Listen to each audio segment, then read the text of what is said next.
I'm recording. Great. So the topic of today is who can be trusted for um, kashrut. Like, who do you trust for kashrut? Do you trust everyone? Do you trust someone with a long beard that has a smicha from the rabbinate? Like, who can be trusted for kashrut? Today, my son was asking me if I got smicha from the rabbinate and what do we do in the United States? And who can we trust? Can you trust all of us? Maybe you can trust every person. This question actually divides to two. Two things which might prevent someone from being trusted in kashrut is one, lack of knowledge. That can be actually all of us. Before the show, so I brought two examples. Does the person know we need to check some of food for bugs? We bought 2 weeks ago, I think. We bought from Costco these leaves. It says on it tripled washed. Okay, tripled washed. We assume, I mean, we never assume it, but we always wash it many times. But you might assume triple washed veggies there's no bugs in it. I'm not sure how many bugs we found in it. Then we just threw out. I think we found at least 10 bugs inside it. There was one kind of leaf that obviously attracted a lot of bugs. So not everyone knows everything. So sometimes lack of knowledge, that someone can be trusted. We know him. He's a true person. But just he doesn't always know.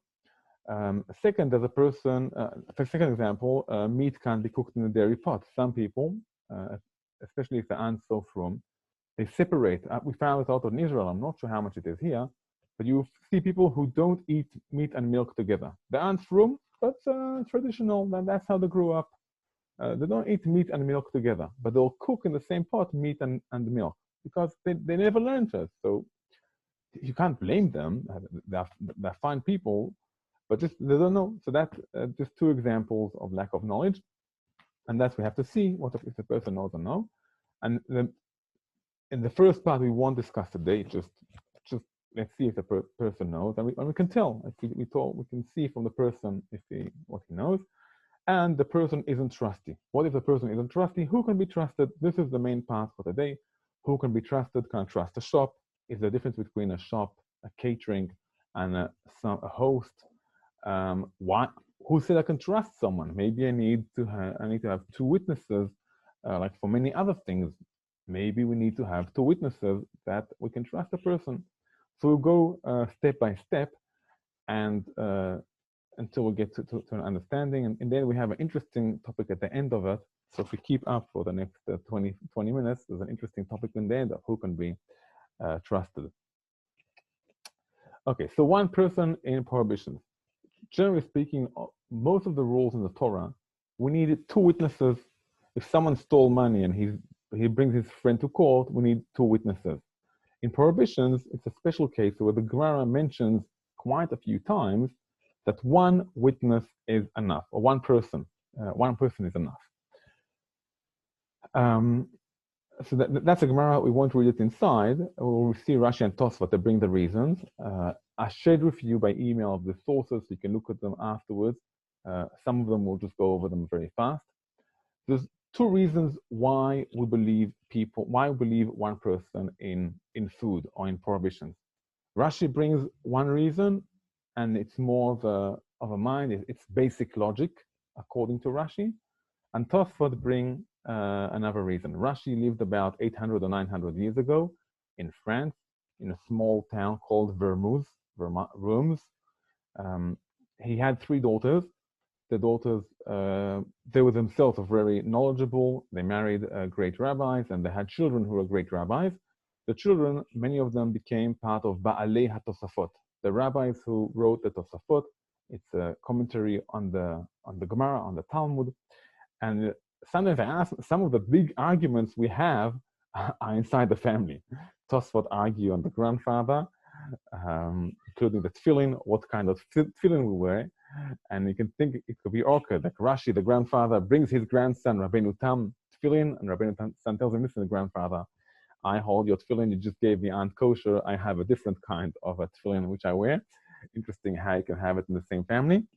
But very great rabbis from the same family. And Rashi said it's a common logic.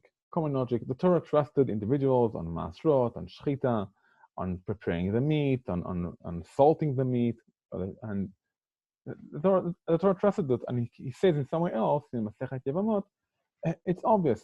Otherwise, no one can eat food from his friend, and not even in his house. Okay, a person says, one second, who said that my wife, my husband, my son, my father, who said that my parents, who said they took Trumot or Masrot, who said they shechted well.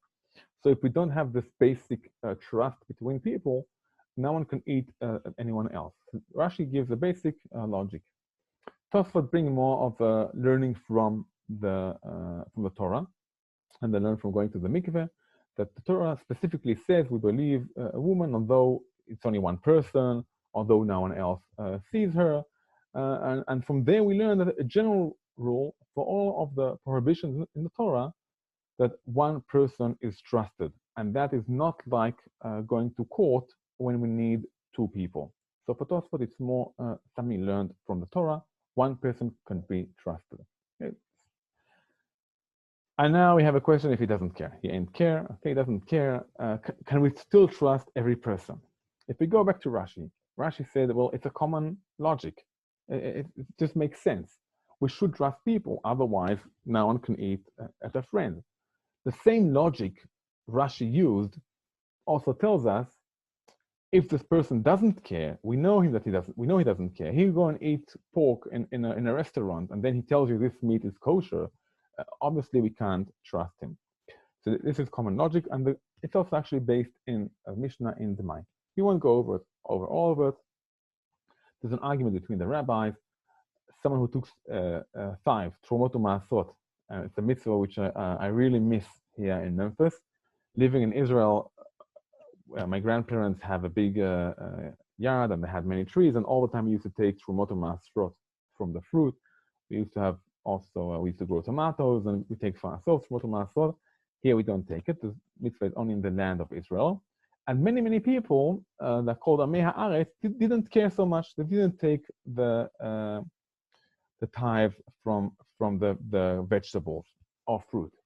And the question is, someone who wants to become trusty, what does he have to do?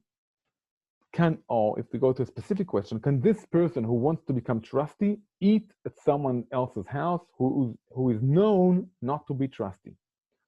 Chachamim, the majority say, if he doesn't trust, if he doesn't care on what he eats, how could he be trusted on someone else? Which means if he goes to a non-kosher restaurant, obviously he won't be trusted by other people. And this is a rule that we take it. Rashi also, it's common sense. Someone who doesn't care, someone who we know who doesn't keep kosher, isn't trusted on being kashrut. It's a general law. Someone who doesn't care for something, we also can't be trusted for other things. It's also in COVID, it's the same thing. Someone who doesn't care about masks, okay, he can't tell us about wearing a mask or not to wear a mask, because we know he doesn't care. Okay, he doesn't care. So that's the common sense. But here we have a question, an argument. What if we don't know? What if we don't know that someone isn't trusty? We meet a person, he's a Jewish guy, a Jewish fellow, a Jewish woman, a Jewish man. We don't know if he keeps kosher or no. And that is a very, very common question. We come to a new place, you see a Jewish person in shul, and you don't know, can you trust him or no? According to the Rambam, one can trust only someone that he knows. That's according to the Rambam. According to the Ravad, Rashi, and more, every Jew can be trusted for keeping kosher, unless we have a reason to suspect. But the default is, according to the Ravad and Rashi, that we trust every person. We trust every person, unless we have a reason to suspect. I have for that maybe a funny story. About 12 years ago, I went with my wife to Australia, and we went to my aunt and uncle, and they're Reform, so we couldn't eat there. And for Shabbat, we wanted to be hosted out somewhere else. So my aunt asked someone for the community, and she said, if we have my relatives from Israel, can they come to eat at you? So this guy, he wanted a Shabbat table, so he wanted someone religious. He didn't want someone who isn't religious.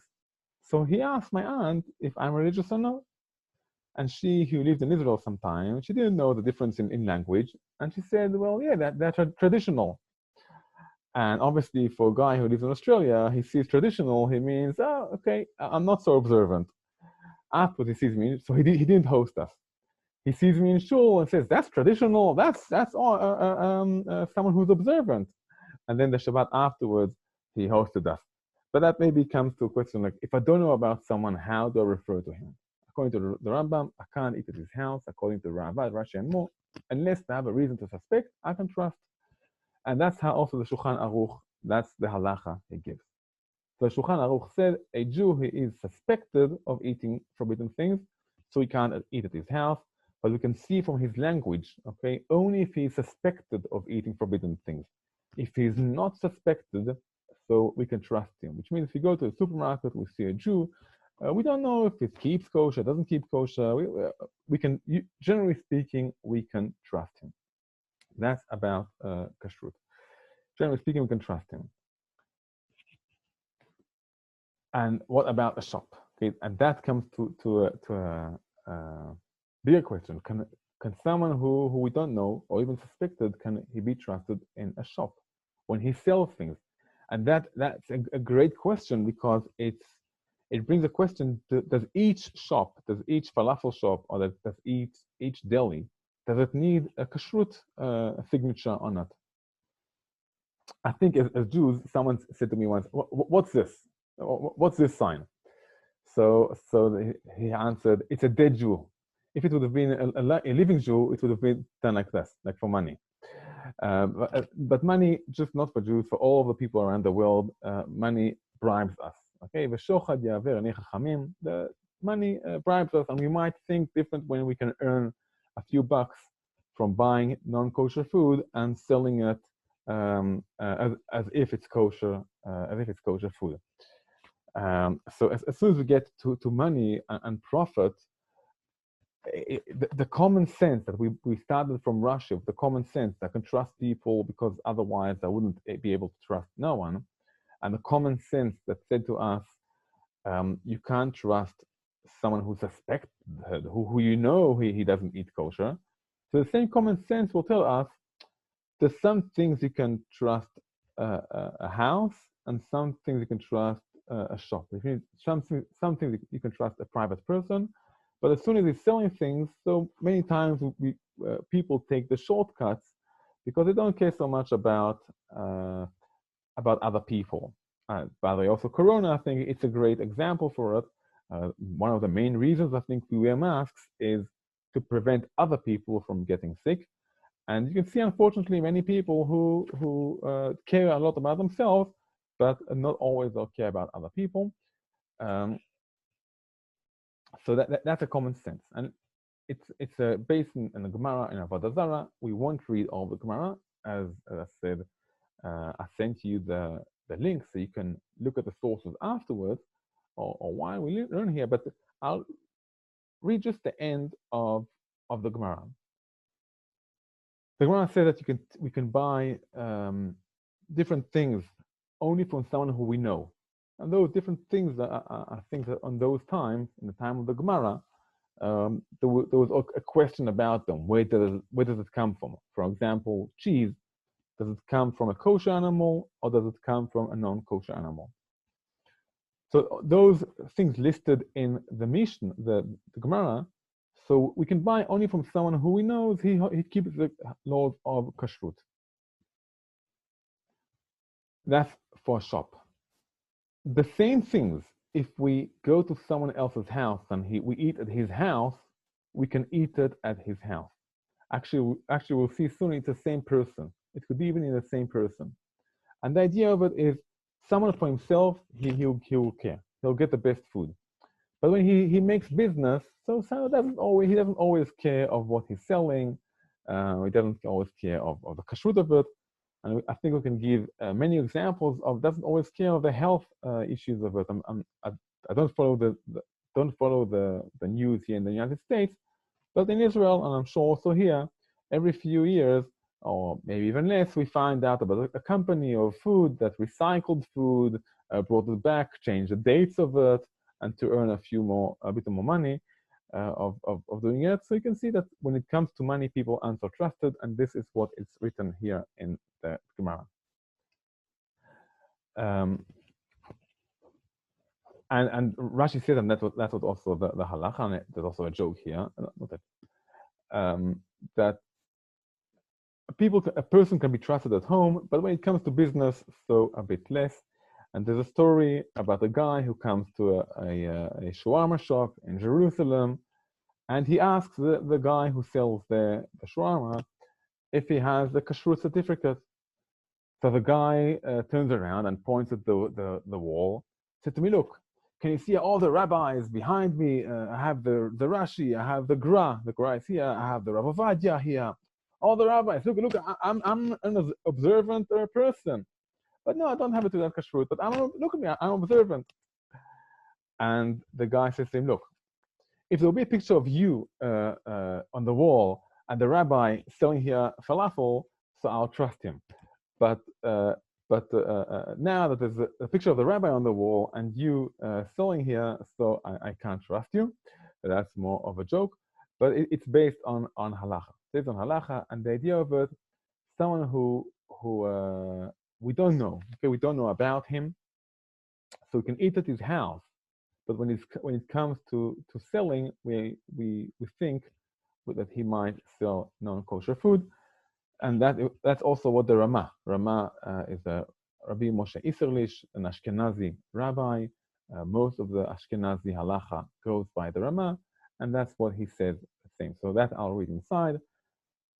And there are those who say that even for someone who is not suspected, okay, but rather than we merely do not know him, okay, like just a simple person, a person who sells shawarma, be established regarding keeping kosher, so it is forbidden to buy from him wine or other things for which there is a concern about forbidden items. And he says, in any case, if one is a house guest with him, he may eat with him. So it's the same house, the same person. You can trust him at his house, but you can't trust him in the shop. So if we summarize it up to now, we have three levels of people. One is someone who's suspected. Someone who's suspected you can't trust, not at home, not in the shop. Someone who we don't know about him, it's just an ordinary guy. So at home we can trust him. At the shop, when he gains money, so we can't trust him. And then someone else who's known to keep kosher, we can trust him also in the shop. The reasons why we need then a kosher certificate for different shops, it comes from first, we don't know everyone. Not everyone knows everyone. And second, sometimes we know a person and we know he's trusted, but that person might not know all the laws of kashrut. For example, washing lettuces or washing leaves. And we'll get to it later, of bugs and leaves, or taking challah, and other things which not everyone is familiar with it, and are sometimes found more in a big kitchen than in a small kitchen. In a small kitchen, you can say there's a question whether there's a problem if kashrut. In a big kitchen, at least in the army, these are big kitchens that feed more than 1,000 people a day, from what I saw. So the question is not will there be a problem. The question is when and where will there be a problem, and then we need to fix it. Because when you have such a big kitchen, for sure, problems happen. So that's why we need kosher certificates for different places. So we have here up to now, we have three levels of people that we can trust. And at the end here, we have what about if we know that he or she will never lie? And here I'll give you an example. Both of my parents became chozrim b'tshuva. Both of my parents became chozrim b'tshuva. And so obviously their parents aren't from, their parents don't keep kosher. When I go to my grandparents, Baruch Hashem, they're still alive. They're still alive. I'm hoping that when we go back to Israel, I'll be still able to see them. So Baruch Hashem, they're still alive.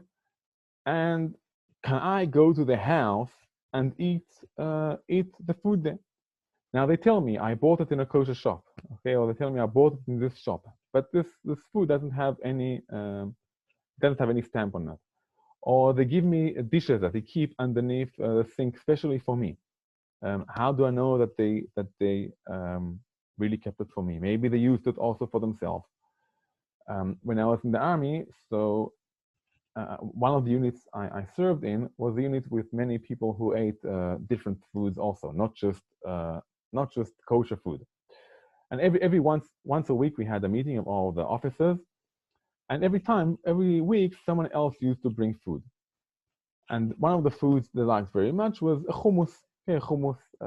They brought it from a kosher hummus, a very known chain in Israel. Next time you go to Israel, go to Hummus Eliyahu, a great hummus and pizza they have. But next to us was also a village with Arab people. So when they bring the hummus to the base, how do I know that they brought it from Hummus Eliyahu, which is a kosher place, and they didn't bring it from the Arab village, which is just next to us? Maybe they have better hummus, maybe it's cheaper. Like, how do I know? And here it's something which is personal, very subjective. It's when we know that he or she will never lie for me. Okay, they're trusted for me. And we have here a special halacha, an interesting halacha. We don't usually find it, that someone can be trusted for me, although he's not trusted for someone else. For example, if you go and eat at my grandparents' house, so you can't trust them because they don't keep kosher. See, but I know, okay, I know that for me they will never lie. Okay, I know they'll never lie, generally speaking, but I know that for me they'll never lie. So when they give me this piece of cake and they told me we bought it from this shop in Talmud, wherever it is, and it's a kosher shop, or when they tell me that these dishes are my dishes, so I know it's true. The Gemara brings a story. Here it's a long story. I just brought it just because I thought you'll be interested in reading it afterwards. Obviously, you won't read it now. I think it's an amazing story. I really think it's an amazing story. Rava was one of the rabbis who a very, very known rabbi in the Gemara. Many of the backwards and forwards in the Gemara came from Rava. He was married to the daughter of Rav Chisda. When she passed away, so Rava was very, very sad for the fact she passed away. He loved her very much, and there was a great maybe trust between them. He was sitting one day to judge something, and his wife, the daughter of Rav Chisda, said to him, "Look, this guy is known not to be such a kosher guy, and we can't really trust him." And because of her evidence, although she was one person, so Rava changed the halacha according to her evidence, as if she was two people, okay, as if she was two men who gave who testified. And he said, "Why? I trust her very much. Okay, she's my wife. I know her. To me, she won't lie." And the Gemara continues on to another story. Rav Papa and Rav Ada Bar Matna, okay, two also very famous rabbi. Rav Papa, every time we do a siyum, next time you hear a siyum, I think Baron Hirsch are having a siyum on Eruvin in about 11 days. So we mentioned Rav Papa and all of his 10 children he had. So Rav Papa is obviously a very known rabbi in the Gemara. So there was another judgment there that came in front of Rava, and Rav Papa said there's a problem here in this paper. And Rava asked him, okay, sorry, Rav Adam Amatna said, sorry, Rava said to Rav Papa, okay, you say there's a problem here, but you have another person together with you who can testify, because for everything we need two people. It's not enough to have one person. And Rav Papa said, no, I'm the only witness. So Rava said, okay, too bad. Okay, too bad. I mean, you're only one witness. The Torah in everything got to do with money demands two witnesses. Rav Ada Bar Matna, the friend of Rav Papa, got very insulted for his friend, and he asked, "How could this be? Don't you trust Rav Papa like you trust your wife?" And Rav Papa said, "My wife is Rav Chisda's daughter. I trust her for everything she says. I can go after her with my closed eyes. Rav Papa, although he's a great rabbi, I don't trust him completely." When I see this Gemara, I think it's an amazing story that Rav Papa, I mean, it's not just anyone, it's Rav Papa, such a known rabbi. And yet Rava says that he can't trust him. I don't know why he couldn't trust him. Maybe he didn't want to. He wanted to show, he didn't want people to learn from it. But you can see from the other side, from the fact he trusted his wife as if she was two witnesses, that we have cases, and with that will end, where we can trust a person as if he's two witnesses. And I didn't bring it here, but it was Moshe Feinstein asked this question: someone who goes to eat with his parents, and they aren't observant, they don't keep kosher, can he trust them? And the answer is yes, he can trust them. He can trust them, although they don't keep kosher, if he knows that for him they will give kosher food. And this opens for us a bigger question, and we won't go into it, but it opens the mind that sometimes we have people who aren't observant, but we know them. We know them from the community. We meet them every day when we go to school. We meet them when we go shopping. And although maybe other people who will see them will say, hey, he's not observant. I mean, we know those people, we say, yes, we can trust them. And it's an interesting halacha here, where someone else can't trust it, but the halacha gives here a subjective place, where if I know something is true, so I can trust him, it continues maybe the same common sense of Rashi from the beginning to the end, and we'll summarize it up with here. So Rashi says the reason why in Kashrut or in other prohibitions we can trust one person, it's a common sense. Otherwise, no one will be able to eat anywhere else. And this common sense makes it for us that if we know someone is suspected, we can't eat at his house. This common sense continues that if we don't know, we see someone, we can eat at his house, but we can't trust him for selling food, since in selling there's more things which can convince him to do bad things.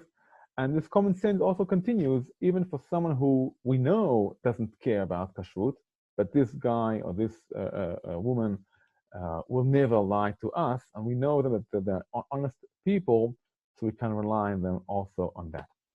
So that is for this week. Be'ezer Hashem, next week it will be with Ephraim, about the topic of waiting between meat and milk. When do we have to wait meat and milk, milk and meat? 6 hours, a few minutes, washing the hands. Be'ezer Hashem, that will be next week. If there's any subjects you want to add, so besimcha, I'll be very happy. If there's any questions, I'm not sure or any comments, if I was speaking too fast, too many sources, too less sources. So in the end, the goal is to learn as a group. So please don't be shy. And I'm Israeli, so Israelis don't care. Israelis like it when we tell things. So, and that's it. So have a great day, and nice to meet you all. Thank you so much, Rabbi. Thank you. Have a good week, everyone. Thank you. You too. Good week, everyone. Have a good week. Thank you. Thank you. Thank you. Bye. Bye. Bye.